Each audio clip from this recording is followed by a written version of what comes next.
ഭയങ്കര ചൂട് ബേബി.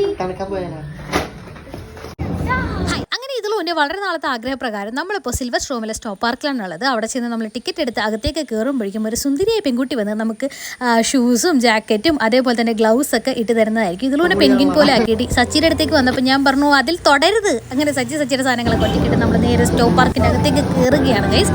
അടിപൊളി എക്സ്പീരിയൻസ് ആയിരുന്നു കേട്ടോ. -10 ഡിഗ്രി ആണ് വരുന്നത്. കുട്ടികൾക്ക് ഇതേപോലെയൊക്കെ അതൊക്കെ കയ്യിലെടുത്ത് കളിക്കാൻ പറ്റിയൊരു എക്സ്പീരിയൻസ് ആണ്. ഹിമാലയത്തിലൊക്കെ പോയി കാശ് കളയുന്നതിന് പകരം കുട്ടികളെയും കൊണ്ട് ഇവിടെ പോയി കഴിഞ്ഞാൽ ഒരു 500 രൂപയ്ക്ക് പിള്ളേരെ പറ്റിക്കാൻ പറ്റിയ നല്ല പരിപാടിയാണ്.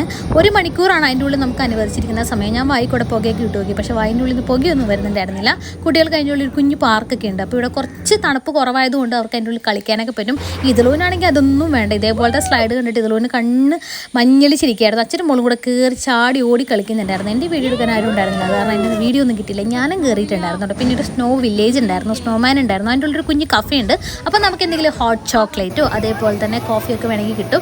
കുറച്ചും കഴിഞ്ഞപ്പോഴേക്കും അവരൊരു DJ പ്ലേ ചെയ്തു. അതേപോലെ തന്നെ മോളിൽ നിന്ന് സ്നോഫോൾ വന്നു തുടങ്ങി. സ്നോഫോൾ വന്നപ്പോൾ ഇതിലൂടെ മൂക്ക് വരയിക്കാൻ തുടങ്ങി. അപ്പോൾ ഇതിൽ പറഞ്ഞു എനിക്ക് പുറത്തേക്ക് ഇറങ്ങണം. അങ്ങനെ ഞങ്ങൾ പകുതി സമയം അവിടെ നിന്ന് പകുതി സമയം പുറത്തേക്ക് ഇറങ്ങി. സച്ചിക്ക് നല്ല വിഷമം ഉണ്ടായിരുന്നു കേട്ടോ. അങ്ങനെ നമ്മളൊരു ഐസ്ക്രീമും കഴിച്ച് നേരെ അവിടെ നിന്ന് ഇറങ്ങി. അപ്പോൾ ബൈ.